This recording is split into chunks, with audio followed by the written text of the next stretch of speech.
I want to welcome to the show Dr. Matt Wheeler, who is the chair of the Māori Health Committee, to talk about the treaty's principal bill. Kia ora, Matt. Thank you for joining us. Kia ora. I'm going to read a little article, part of an article that will come out earlier this week on RNZ. It features some comments from you. Māori health leaders demand government kill the treaty's principal bill. Just the first line says, Māori health leaders are calling on the government to scrap the treaty principles bill, saying equitable healthcare is a fundamental right.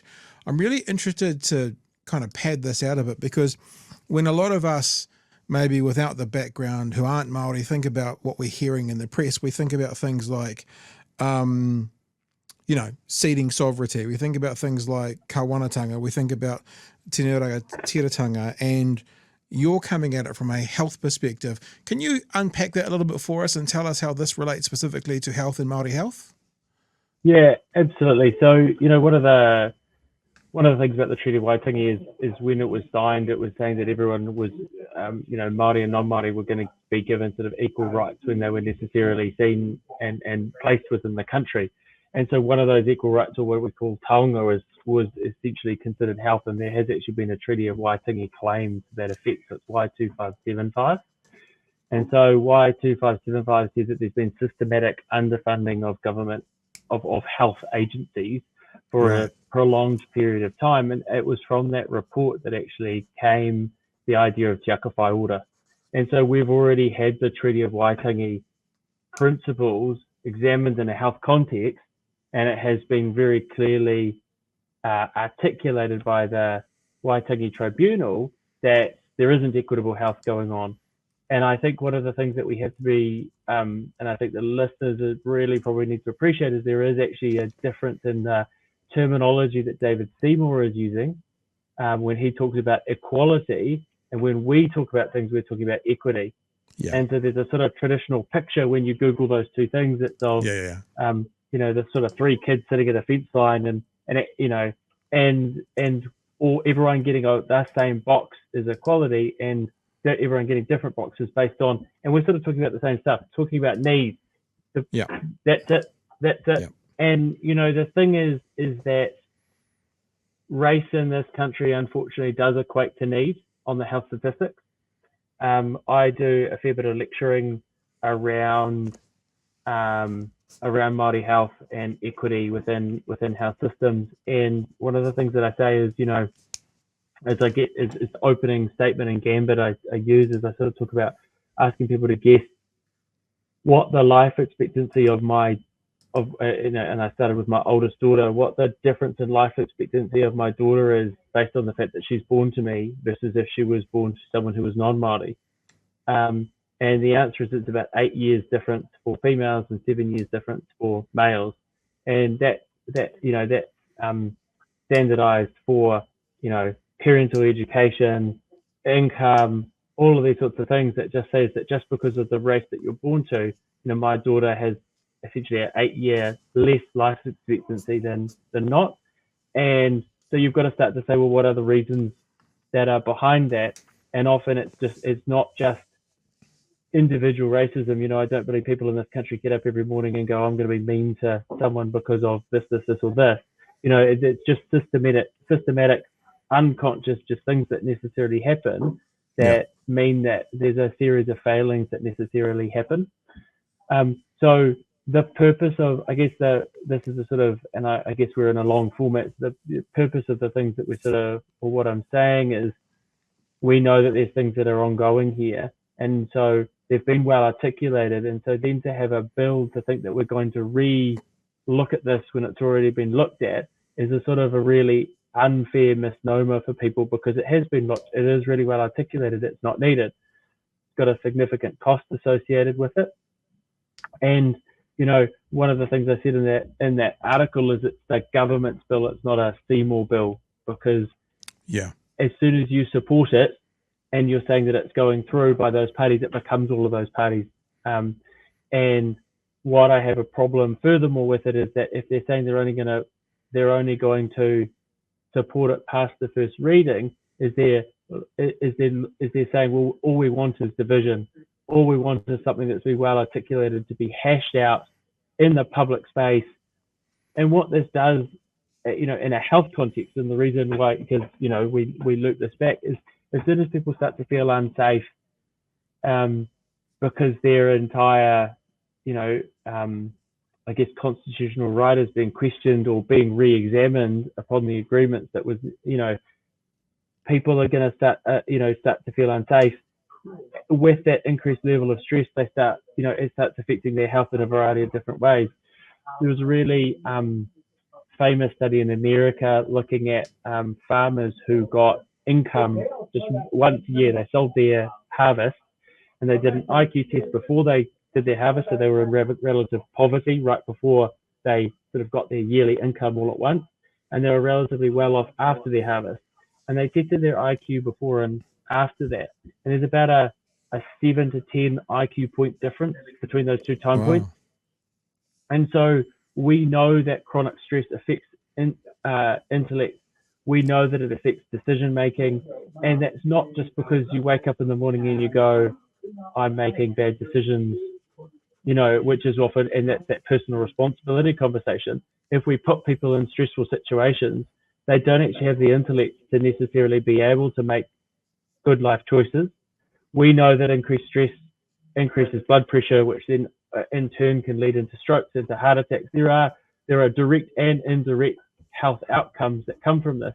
And so if you're not going to support a bill and you don't think this bill is worthwhile to go all the way, don't support it from the beginning. It's just divisive. It's just racist in terms of what you're doing. And that's what I think the real comment that we're making here is there is no good to come of this. There's no real reason for doing it. We know it's not going to, they're potentially not going to support it. And so why even do it in the first place? You're only looking to make trouble. You've used the word potentially not going to support it. So it sounds like you're echoing some concerns that we've been talked about, that this government, they've changed their minds on some things. So they're saying they're not going to support it. But, we've always said maybe like it's an alternate into a, what do you call it? Like MPs can choose themselves, whatever the name of that is, just jumped out of my head. Bill, and then it won't be national supporting it, it'll be national MPs supporting it, a conscience vote. That's what I was thinking of. Also, so I have never heard this, what you just said. You said that there is a tangible and measurable way to see how people think and function from poverty, because of this research, to out of poverty. That's measurable and tangible. Yeah, so that study, and actually the easiest way for your listeners to necessarily find it is it's actually in a TEDx talk, right. And that's well talked about, and so what stress and what poverty people live in affects their life choices, and quite often when we're talking about population health, we're talking about aggregated data and things like that.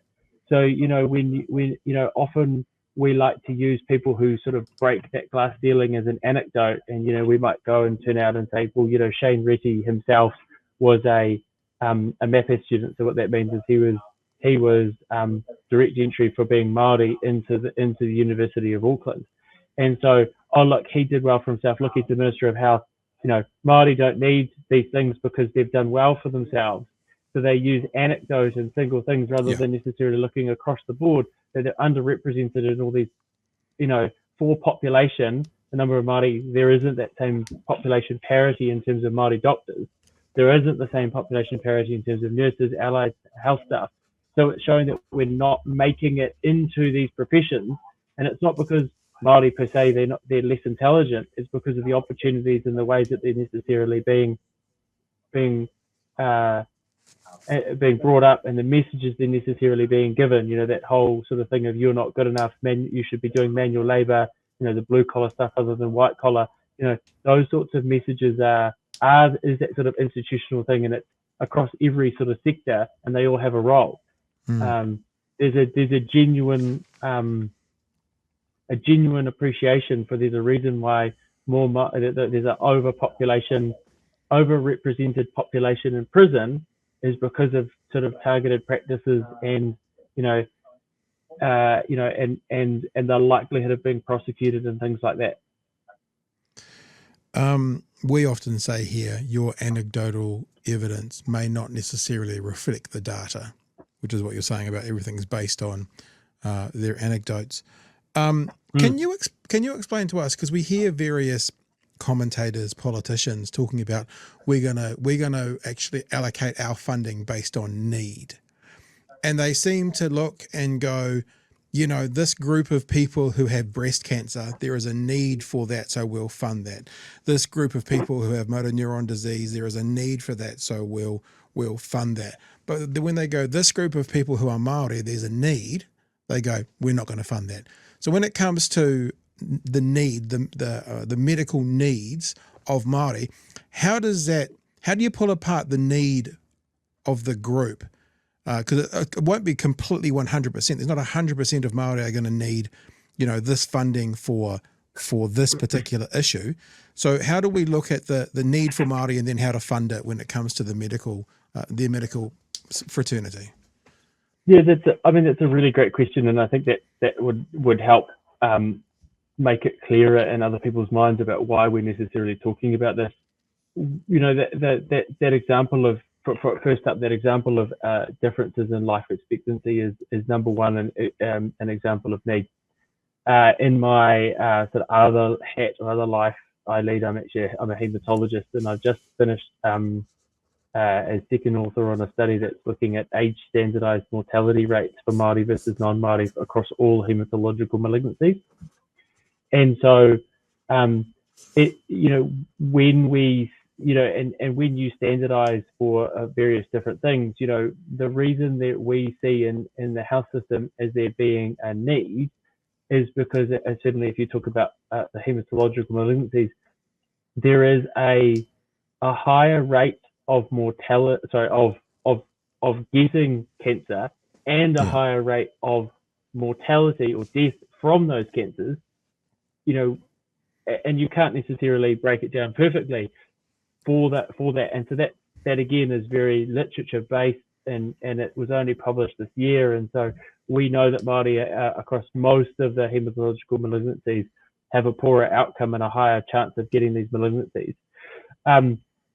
So you could therefore say that as a very easy mechanism of need, and you've just proven that Māori are an area of need. There is obviously a spectrum of differences in severity of disorders and things like that. But ischemic heart disease, stroke, Māori have get affected by those younger. They in terms of things like gout, Māori are often affected more severely, rheumatoid arthritis and autoimmune conditions. So there's quite a depth of evidence to show that Māori are more affected, and when they are affected, they're more likely to have severe disease. But yet at the same time, they're less likely to be offered the same medications that a non-Māori is. So there is the biological factors, but then there's also the fact that they're less likely to get treatment associated with it. There was a group at the University of Auckland that did a study around prescribing practices, and except for musculoskeletal sort of pain relief medications, Māori across the board were less likely to be offered prescriptions and less, than their non-Māori equivalents. So we've got these internal biases as well, but these all build up into sort of this idea of what is and what is, but then the system sort of re-engenders itself, because if they're more likely to have severe disease, and then they're less likely to be treated, we're self-engendering what's necessarily happening, and then people end up on sickness benefits at a younger age because they're unable to work because they've never been treated in an appropriate fashion, and then the cycle perpetuates because we see these people on sickness benefits going, well, they can't work, they're only in their 60s, why is that happening? But we've never supported them in the first place with the right medicines to necessarily hopefully offset their disease in the first place. And a lot of that sort of pharmac metrics, the opportunity to keep people working isn't built into a pharmac metric. So if you're saying, I'd like to fund a particular medicine for someone who's younger because it'll, and it might be oral versus IV, so they're not coming in as much because then they're able to continue to work. they'll offset their symptoms and they'll be more productive. Those sorts of factors aren't built into any of the pharmac metrics, which makes it really hard to necessarily recommend equity measures and a lot of the stuff that they're necessarily funding to try and make a difference. Yeah, that life expectancy. So sometimes why I love these kinds of conversations, just the flow, Matt, is because you kind of get realizations along the way. And I've been trying to think how do we look and say, Māori need funding, because Māori have worse outcomes versus any old person who's got the same illness at that moment. But the life expectancy one isn't going to show itself until they're 70. So therefore, to address that when they turn 70, you have to put more into them at 7. More into them at 7 and 17 and 27, because you're not going to get that outcome, that KPI, as Mr. Luxon would like to tell us about, until they're 70 anyway. So it seems like, and I'm just thinking this out loud, to offset that 8 years of lost life, you need to address it when they're 7, 17, 27, 37 to give Māori a better chance to not have a shorter life expectancy. Is that a fair enough thing to say? Oh, absolutely. Like if we as a country wanted to probably do two things that would alter someone's health, it would be that the first 1,000 days are probably the most important in a child's life in terms of setting up for their intellect ongoing, and then a universal income such that no one was stressed about feeding themselves. I think that the cost economics associated with that would offset a ton of stuff. And again, that's giving something universally, which again goes towards the need, because it wouldn't be, that's not specifically necessarily race based, but it, who is more likely. This is the problem, in sort of a lot of these conversations, is because we're talking about Māori are more likely to have this and more likely to be that, but there's still non-Māori who are in poverty and can't feed themselves, and there's still non-Māori who have severe diseases. And so, I really appreciate that conversation. But one of the things that we know is if you target a system for Māori, and you design a system for Māori who are the harder to reach and the less likely to turn up and things like that, then actually that benefits the system overall. And it's an easily designable system, rather than saying, well, we're going to design a system for all the people who we call them DNAs, or did not attend. Say you get referred into the hospital and you get a clinic appointment. We're going to design a system to try and collect and attach those people. But we know Māori are more likely to DNA.